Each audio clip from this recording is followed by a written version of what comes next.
I just want to make this quick video, and actually I should be really excited because what I found in BeamNG, normally you would just press go and you would go, right? Pay attention to the pedals. I'm going to zoom in. You'd press go and you hear the revs go up. You would normally just go. Like if you wanted to quickly drop the clutch, that's what you'd do, right?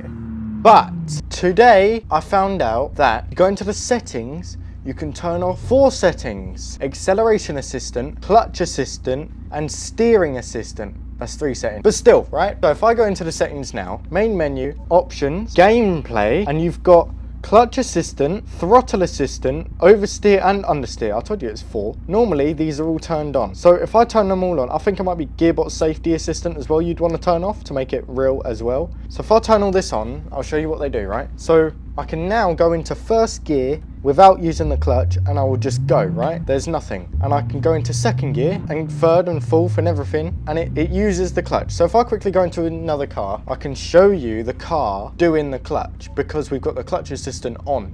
Okay, perfect. So now I've found a car, right? You can see that the clutch is down, right? And if I press the accelerator while in neutral, look, I'm gonna take my left foot off. I'm literally gonna put it here, right? And if I put, look, as the revs go back down, that clutch, it goes down. You can see it goes down, right? Watch this. Now I press the accelerator and that comes up again. And as you hear the revs go down, that will then go down. And then if I go into gear 1 without pressing the clutch, yeah, it's just gone into gear 1. Here's the gear stick on this car. Gear 1, gear 2, gear 3, gear 4, gear 5, I think it's only got 3 gears. 1 gear, yeah? And I can just go. And as you can see, look at the clutch. It goes to the biting point for me. And when I press, this is, in a real car, you would need to bring it up to the biting point and press the accelerator, right? But in BeamNG, if you have these settings on, you can sort of teach yourself how to do it by looking at what the car does. You see? And now if I turn that off, look, the clutch goes down as you brake and things.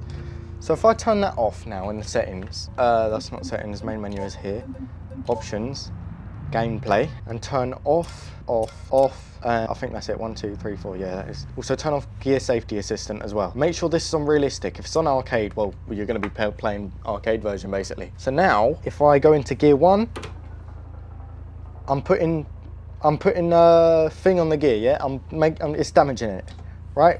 But as you saw, I went forward. So if I put the clutch down now, go into gear 1, come to the biting point, the car starts to roll forward. I put it back down, and the car slows down a bit. Well, I'm not on the hill, but if I go to the hill quickly, right? So now, come to the biting point, the car rolls forward, and I put the clutch back down, and the car will come to a stop, as you can see. And then it will start to roll backwards. But if you come to the biting point, you can sort of keep it here, yeah? And that's what you would do on a hill in traffic, like traffic lights or something.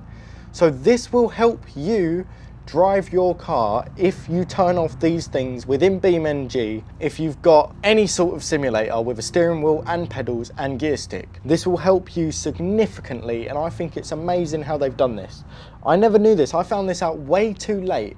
So I was playing BeamNG and I thought, yes, BeamNG can help me with looking at my mirrors and things and understanding that there's a car behind me trying to get in front of me, and it will help me with switching gears and getting used to the clutch. But I noticed within BeamNG that I didn't really need to use the clutch, so I would force myself to use it just to get used to it, but it would be too perfect, so I had to relearn the clutch in real life so that I just understood it basically for the game. But now I'm able, what is this guy doing? And now I'm able to learn the clutch in BeamNG, and it can help like a lot, which is phenomenal really. I love it. I think it's amazing. But I don't know why I'm waffling on so much. I just wanted to make this video to talk about the clutch thing, right? And how incredible it is and how it can help you with learning the clutch in real life and understanding the clutch itself and biting point and things. Because also you can stall the car. So if I brake without putting the clutch down, stalls the car, engine is off. You got to turn it back on, right? Hold the clutch, turn it back on like that. There we go, car's back on. If I go into gear 1, I go, I start going, and if I come to a stop, or when I'm coming off the clutch, biting point, and I let go too quick, engine is off. Got to turn it back on. See? These are the things that you can help. That was stalling it. And this can help you out so much when you're driving your real car. So, BeamNG, if you buy it, you're already one step ahead. And then you can get the gear And if you watch someone called Conquer Driving, I think, he's a driving instructor. If you watch his videos, he does loads, and he played a game called City Car Driving. And it's supposed to be the best driving simulator to help you pass your test, right? But it's not really. But if you play BeamNG, you can spend £300 on a set of pedals, 3 pedals. Doesn't really have biting point on them. You can buy a steering wheel and a gear stick all in one. That's Logitech G29 or G2293 or whatever it's called, yeah? It's about £300. Then once you think you're ready in things and you've learnt it all, you can just sell it after, which is what he said in his video as well. I think you should definitely go watch his video. So go watch his video. He's a great person. I like watching his stuff, and he helps me understand quite a lot, to be honest. I just noticed I was in 3rd gear that whole time. But yeah, it helps to understand. But if you can just get this clutch stuff down, right, it can help significantly, not just being confident with going off, because when I didn't know how to use the clutch, I would stop like a lot behind cars. So let's say there's cars coming down this way. No, there's a car here, right? And normally you'd be on the left. It's on like a one-way street. You would stop, yeah? And this car is parked and the car would come, you would let a car come past over there, right? You would let the car pass on that side and it would come around and you can go. And then you can go to your biting point and just go, right? Go around it. But when you don't know how to use the clutch properly, you get scared to stop. So you would come to a stop, you would hope that they're gone by then, and then you would just go back right on the accelerator because you don't want to stop.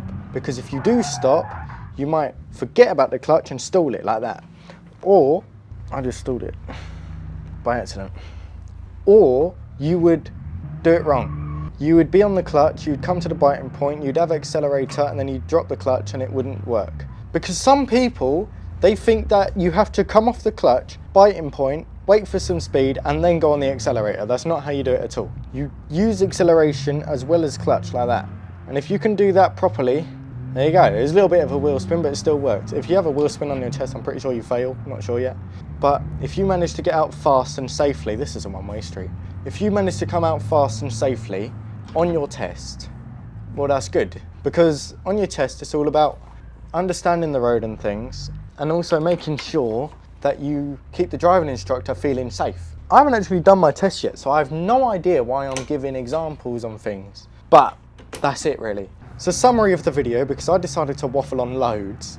If you just turn off these settings, you'll have much more pleasant driving experience within BeamNG, and also you could learn how to drive a bit more and understand the clutch and things, which is absolutely brilliant, right?